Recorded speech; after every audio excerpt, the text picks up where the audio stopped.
نون league کی سیاست ventilator پر پڑی آخری سانسیں لے رہی ہے اور یہ ان کے اپنے کرتوتوں کی وجہ سے ہوا ہے۔ کسی بھی راست سیاسی پروگرام سے محروم نون لیگ اب اپنے سیاسی بیانیے کے معاملے پر کلابازیاں کھاتی نظر آتی ہے۔ نواز شریف خاندان کا ایک بہت ہی قریبی صحافی نصرت جاوید کہتا ہے کہ نون لیگ والے چاہتے ہیں نواز شریف کو ریہڑی پر بٹھا کر بھیک مانگی جائے، جیسے گھر کے کسی اپاہج بزرگ کو گھر والے ریہڑی پر بٹھا کر گھومتے ہیں۔ نصرت جاوید یہ بھول گیا کہ ریہڑی پر بٹھا کر اکیلے کام نہیں چلے گا، ساتھ نواز شریف کی ٹانگ اور بازو بھی توڑنا پڑے گا، کیونکہ نواز شریف لنگڑا ہو بھی جائے تب بھی کسی نے خیرات نہیں ڈالنی۔ پنجابی بہت حد تک سمجھ چکے ہیں اس فراڈی خاندان کو۔ پاکستان تحریک نے انصاف کا نون لیگ کو خود کو مسخروں کی انجمن کے طور پر رجسٹر کروانے کا مشورہ دے دیا ہے، کیونکہ بزدل بھگوڑے کی قیادت میں نون لیگ کی پوری لیڈرشپ الٹی سیدھی کلابازیاں لگانے میں مصروف ہے۔ پچھلے 2 ہفتوں کے دوران اپنے رنگ ماسٹر کی قیادت میں مسخروں کا گروہ بیانات اگلنے اور نگلنے، ایک ٹانگ پر گھومنے اور پیڑ سر پر رکھ کر بھاگنے کی صلاحیتوں کا مظاہرہ کرتا رہا۔ ججوں اور جرنیلوں کے احتساب سے شروع ہونے والا سلسلہ معاملات اللہ کے سپرد کرنے پر تمام ہوا۔ جلسے گلیوں کی نکڑ میں سکڑ رہے ہیں، جبکہ کیلیبری کوئن کا جنون تمیز و ادب میں ڈھل رہا ہے۔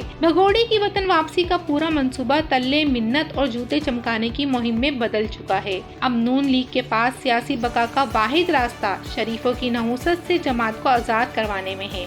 فی الوقت تو قوم بھگوڑے سمیت مسخروں کی اس انجمن کے حساب کتاب کے لیے جوتے اور لتر لیے پوری طرح تیار ہے۔ صاف شفاف انتخابات شرانگیزوں کے اس گروہ کی سیاست کے تابوت میں آخری کیل ثابت ہوگا انشاءاللہ تعالی۔ ویسے ہمارا ملک دنیا کا 8واں عجوبہ ہے، سائفر پر عمل درآمد کے مجرموں کو پوچھ گچھ نہیں، اس کے خلاف کھڑے ہونے والے کو سزا دینا چاہتے ہیں۔ باجوہ سے اثاثوں کی تفتیش نہیں، مگر اس کے اثاثوں کی تفصیل بتانے والے صحافی پر نومبر میں فرد جرم عائد ہوگی۔ نیا نعرہ ہے، نفرت جرم سے نہیں، جرم کا پردہ فاش کرنے والوں سے ہے۔ یہ کیسا بدبخت نظام ہے کہ جس شخص نے دن رات ایک کر کے اپنے ملک کو اندھیروں سے نکالنے کی کوشش کی، اپنی قوم کو شعور دیا کہ اندھیروں سے نکلو، اس پوسیدہ نظام نے اسی شخص کو زد و کوب کر کے اندھیری کال کوٹری میں بند کر دیا۔ دنیا میں کہیں اور ایسا نہیں ہوتا۔ واہ رے نظام انصاف! عمران خان کے بغیر اس ملک میں نہ سیاسی بحران ختم ہونا ہے اور نہ معاشی۔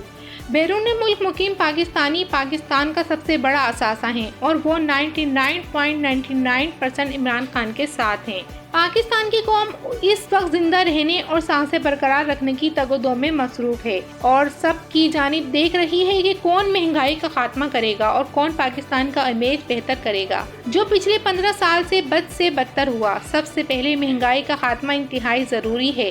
گو کہ مہنگائی پوری دنیا میں بڑھی ہے، لیکن وہاں آمدنی بھی بہتر ہے، اور پاکستان میں صرف مہنگائی بڑھی ہے، آمدنی نہیں۔ کچھ خیال عوام کو بھی کرنا چاہیے کہ لگژری زندگی کو ترک کر دیں اور سادگی اپنائیں، لیکن ذمہ داری حکمراں کی ہوتی ہے کہ وہ اپنی قوم کو بہتر زندگی فراہم کرے۔ جس طرح army chief general Syed Asim Munir صاحب نے الیکشن لیے ہیں مافیا کے خلاف، تو امید ہے مہنگائی پر قابو پائیں گے، اور اگر مہنگائی پر قابو پا کر اسے نیچے لے آئے تو پھر اس قوم نے یہ احسان کبھی نہیں بھولنا۔ ہمیں پتہ ہے ہماری فوج کئی محاذوں پر لڑ رہی ہے، ملک کی سرحدوں پر بھی اور ملک کے اندر دہشت گردوں اور ان کے سہولت کاروں سے بھی۔ ہمیں بحیثیت قوم اپنی فوج کا ساتھ ہمیشہ کی طرح دینا ہے، کیونکہ دشمن کا نشانہ ہی ہماری فوج ہے اور وہ ہمیں اپنے سہولت کاروں کے ذریعے گمراہ کرنے کی ناکام کوشش کر رہا ہے، کیونکہ پاکستان کی قوم اور فوج ہمیشہ سے ایک تھے اور ایک ہیں اور ایک رہیں گے۔ Thanks to watching time to time.